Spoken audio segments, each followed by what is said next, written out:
Hello, this is Coffee Break with Ninita, a daily guide of coping skills that gets us through by making us strong.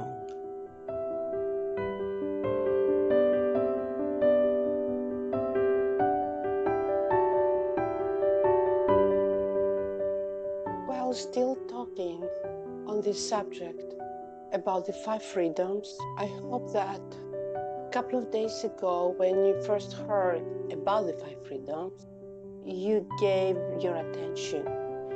And it is important because through these 5 freedoms, the way it works, we bring order in us so that whatever we are exposed to, whatever news, whatever information, whatever we experience, whatever we see, when we go through those 5 steps, of course, there are occasions and instances where we don't have that luxury. Whatever we're exposed to pushes us straight to survival mode. And then if we can still do it, that's wonderful, but for the most part, it is understood why instead of focusing on feeling our feelings and paying attention to what we hear and see, and then talk about them before we address them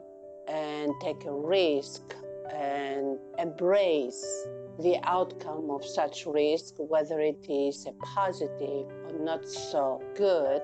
Again, there are those instances that we won't be able to do that. But for the most part, when we practice doing that, we are able to reinstate order within us and help us be more grounded, even if the events we have been exposed to are upsetting and unsettling.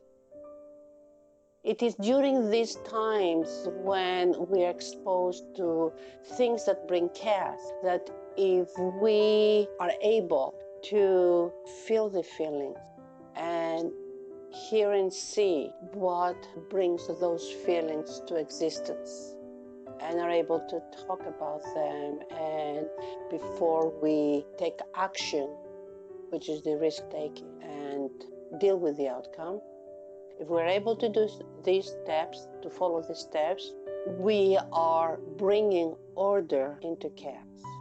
This is why it is so important to take these steps.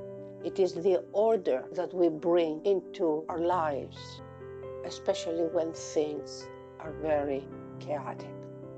Sort of slicing the elephant, like we say in everyday language. The reason why it is so important to do such a practice is because there is a tendency of achieving order in a different way that often is not that effective.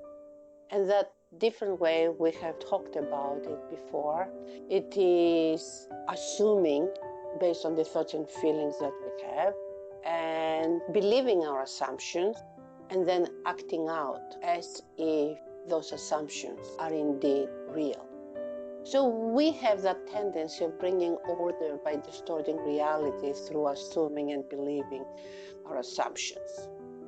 And this can be dangerous. Not only because it can push us to taking risks and failing, no. That is not the dangerous part.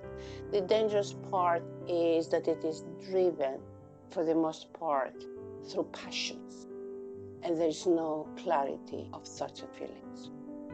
We will talk more next time on this subject, but until then, try to practice the 5 freedoms as you go on through your daily events.